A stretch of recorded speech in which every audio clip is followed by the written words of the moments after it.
Selamat malam. Sidang peninjauan kembali kasus pembunuhan Vina dan Eki ingin menunjukkan bahwa kematian Vina dan Eki adalah karena kecelakaan lalu lintas. Saya sudah bersama Guru Besar Hukum Pidana Universitas Indonesia, Profesor Harkristuti Harkrisno. Prof Tuti, senang sekali Prof Tuti bisa ada di Rosi. Terima kasih, saya juga senang ada di sini lagi. Saya ingin membicarakan soal kasus yang begitu menyita perhatian publik, Prof. Beberapa hari ini kita sudah saksikan ada sidang PK, peninjauan kembali atas kasus pembunuhan Vina dan Eki. Tetapi yang mengejutkan adalah untuk merehabilitasi nama Sakal Tata yang sudah bebas dari penjara, masih ada 7 lagi terpidana dalam penjara. Sakal Tata duluan yang PK, tetapi alih-alih membela dirinya tidak terlibat atau tidak menjadi bagian dari pelaku pembunuhan, tetapi menggeser atau ingin memberikan pembuktian baru bahwa kematian Vina dan Eki ini adalah karena kecelakaan. Apakah memang ini sebuah bukti baru yang bisa dipakai di PK, Prof Tuti? Ya, tidak mudah ya, karena untuk mengatakan bukti baru kan harus memang dibuktikan ada kecelakaan. Ya, dan itu sudah terjadi 8 tahun yang lalu. Dan saat itu harus diperiksa lagi, apakah saat itu dari kepolisian juga melakukan pemeriksaan tentang kecelakaan ini, dan kemudian apakah ada bukti-buktinya dan semua dokumen-dokumen itu ada. Karena kalau tidak ada, sulit sekali untuk hanya bertahan pada satu statement. Ya, karena statement tanpa didukung evidence, kan sekarang kita harus semuanya evidence based ya. Jadi tidak mungkin hanya pernyataan yang dijadikan alasan untuk melepaskan diri. Itu sebabnya saya juga agak heran juga kenapa itu yang dipilih oleh. Kenapa strategi pembelaan itu? Betul. Prof, bagaimana kalau misalnya pengacara itu menunjukkan foto-foto tentang kondisi korban yang meninggal pada waktu itu, yaitu almarhum Eki, almarhumah Vina, yang kemudian menebalkan pembelaan mereka bahwa mereka memang tewas karena kecelakaan. Jadi dari luka-lukanya itu mereka ingin tunjukkan dari foto-foto kondisi korban. Seberapa besar foto-foto tentang kondisi korban itu bisa menjadi pembuktian bahwa ya mereka memang meninggal karena kecelakaan, bukan karena pembunuhan, karena tusukan benda tajam, samurai. Ya. Kalau saya lihat foto-foto itu bisa dijadikan sebagai petunjuk, tapi tidak bisa dijadikan sebagai satu alat utama untuk membuktikan bahwa itu kecelakaan. Semuanya itu kan dibuktikan berdasarkan otopsi.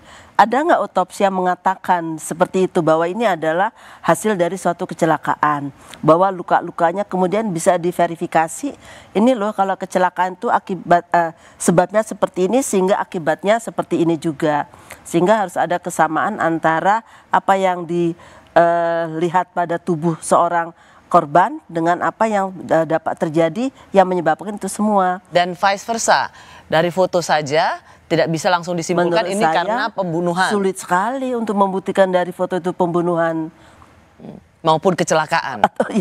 Ataupun kecelakaan gitu. Jadi hanya berdasarkan bukti foto menurut saya sangatlah muskil ya untuk dapat membuktikan bahwa ini adalah pembunuhan, apa yang menyebabkan kematian dari si korban itu. Biasanya atau harapannya atau ekspektasinya adalah waktu itu memang setelah pra-peradilan untuk Peggy yang ditetapkan tersangka oleh polisi, kemudian pra-peradilannya dikabulkan oleh hakim, dan kemudian itu membuka harapan baru bahwa pembunuhan ini telah menangkap terpidana yang salah begitu. Jadi bukan mereka yang melakukannya. Tetapi yang mengejutkan ternyata alih-alih menunjukkan bahwa Sakal Tata itu tidak berada dalam peristiwa pembunuhan, tapi justru pada kecelakaan.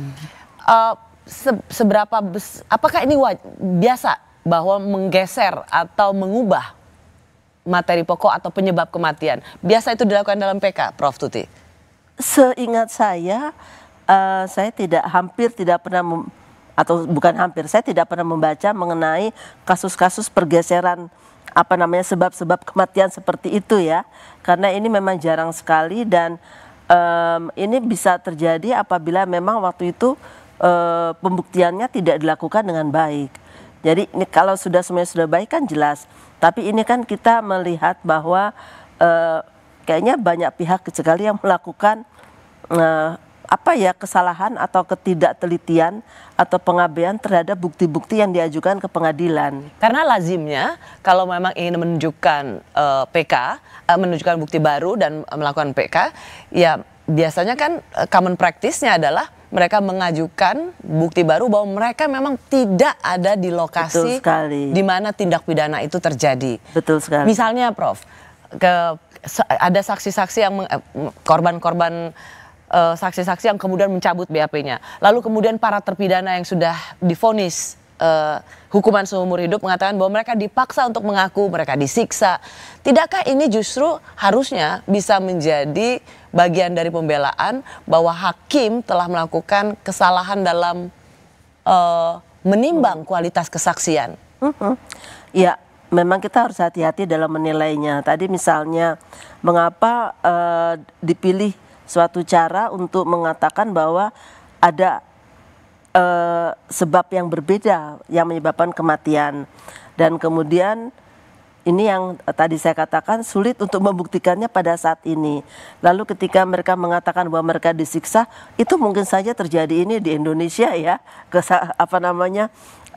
penyiksaan selama penyidikan itu kan bukan sesuatu yang aneh ya, sehingga yang saya sesalkan memang mudah-mudahan nggak terjadi lagi saat ini. Apa masih terjadi nggak tahu saya. Tapi kalau kita lihat pada orang-orang yang dibawa akhirnya divonis bersalah, dikirim ke pengadilan, itu seharusnya mereka salah satu cara membuktikan mereka nggak bersalah itu tidak terlibat adalah mereka punya alibi.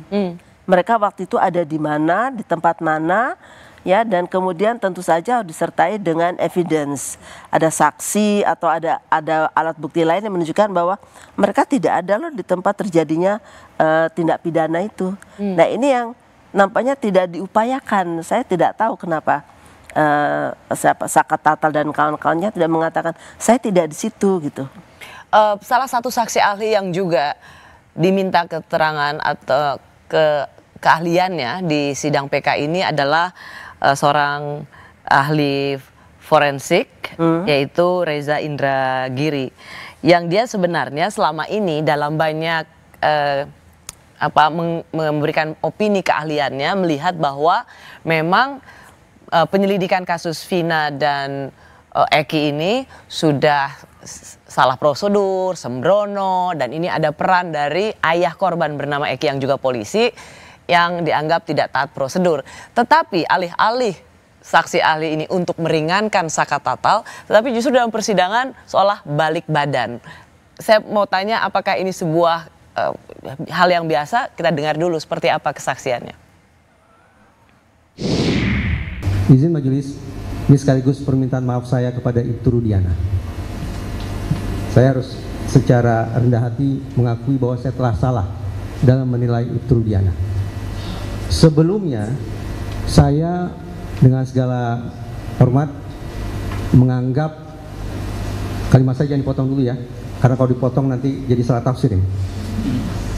Dulu, saya menganggap Ibtu Rudiana ini sebagai potret personil penegakan hukum yang menjahati masyarakat dan menyusahkan lembaganya sendiri, menyusahkan institusi Polri. Itu simpulan saya dulu. Tapi setelah keluar simpulan dari Mabes Polri yang dibacakan oleh Kadif Humas Mabes Polri, yaitu bunyinya kurang lebih bisa dicek di YouTube, Ibtu Rudiana selaku orang tua korban disimpulkan tidak melanggar etik apapun, maka praktis penilaian saya tentang Ibtu Rudiana salah total, majelis. Salah bagi saya untuk menganggap Ibtu Rudiana sebagai sosok yang telah menjahati masyarakat. Maksud hati Prof, ahli Reza Indragiri ini sebagai ahli psikologi forensik ingin memberikan keahlian yang meringankan Sakat Tatal bahwa ini memang ada salah prosedur sehingga sebenarnya ini kecelakaan, tetapi kemudian balik badan. Ini memang pernah terjadi atau termasuk agak lain? Agak lain memang ya. Pernah terjadi, tapi biasanya terjadinya bukan pada saat sidang itu. Biasanya sebelum saksi ahli buat X, tiba-tiba ditawari oleh E gitu ya, sehingga kemudian dia justru membela E bukan X. Itu pernah terjadi. Kebetulan saya kenal juga ya. Tapi kalau ini memang nggak biasa. Jadi beloknya sebelum sidang ya? Sebelum sidang sudah belok. Tapi kalau ini yang saya lihat adalah saksi ahli ini berpegang pada hasil atau laporan dari Mabes Polri yang sudah melakukan pemeriksaan kepada Ibtu Rudiana ini, sehingga dia berkeyakinan bahwa keputusan Mabes Polri itu adalah sudah sangat benar dan dia berpegang pada itu. Gitu. Ya, dan ini adalah kasus pembunuhan, Dan bukan kasus kecelakaan. Betul. Kami kembali sesaat lagi. Saya minta maaf pembunuhan di Cirebon